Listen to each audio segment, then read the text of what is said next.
Bonjour à tous, une petite vidéo pour la gestion du prélèvement à la source avec intermittent. Alors la première chose à faire, c'est de renseigner votre taux d'imposition actuel. Alors s'il n'y en a aucun, vous avez un petit rappel ici, sinon ça se gère là. Alors mon taux à moi que j'ai pu trouver sur impôts.gouv.fr, je le saisis. Alors il est en date du 15 septembre. Généralement, les taux seront définis au 15 septembre, donc il faudra bien mettre la date qui correspond. Et il est de 5%. Voilà, mon taux est enregistré. Pour la partie indemnisation Pôle emploi, c'est automatique. On va le constater tout de suite. Ce qui est dans cette nouvelle version après impôt est en bleu.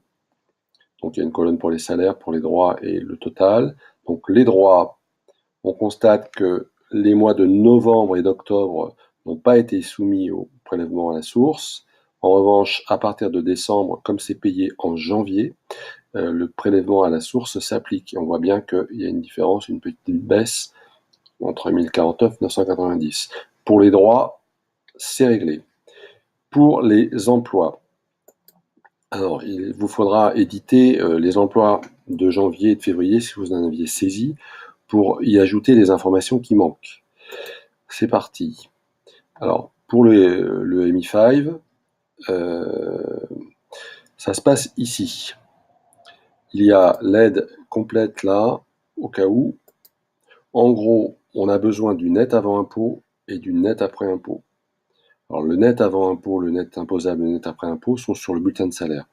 Pour cet emploi-là, moi, je prends mon bulletin de salaire et j'ai 1547 de net avant impôt et de net imposable, ou qu'on appelle aussi net fiscal, j'ai 1593. Voilà, mon net après impôt, il est de 1467,35. L'impôt payé, c'est donc la différence entre le net avant impôt et le net après impôt, il est marqué là. Alors, plusieurs cas possibles. Si le MI5 avait connaissance de mon taux, à ce moment-là, c'est bien ça qui m'a été payé, et l'impôt sera versé par MI5 à l'administration. Voilà. Par contre, il y aura des employeurs qui n'auront pas cette information, auquel cas ils payeront cette somme-là, et ce sera à nous de verser l'impôt lors de la régularisation du mois de septembre. Alors pour cet employeur-là et pour cet emploi-là, il avait connaissance de mon taux d'imposition, donc il a pu prélever l'impôt. Donc je note ici, l'impôt de 79,65 a été prélevé à la source par l'employeur. J'enregistre. Passons à un autre cas, en février, avec le FSB. Alors, le FSB, lui, n'a pas connaissance de mon taux.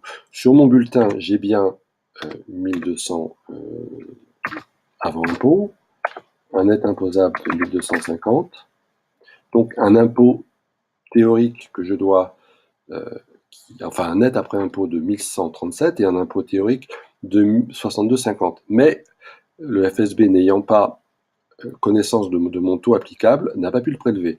Donc, je suis redevable de 62,50. Donc, ne pas cocher cette case, de manière à avoir le récapitulatif de l'impôt non payé.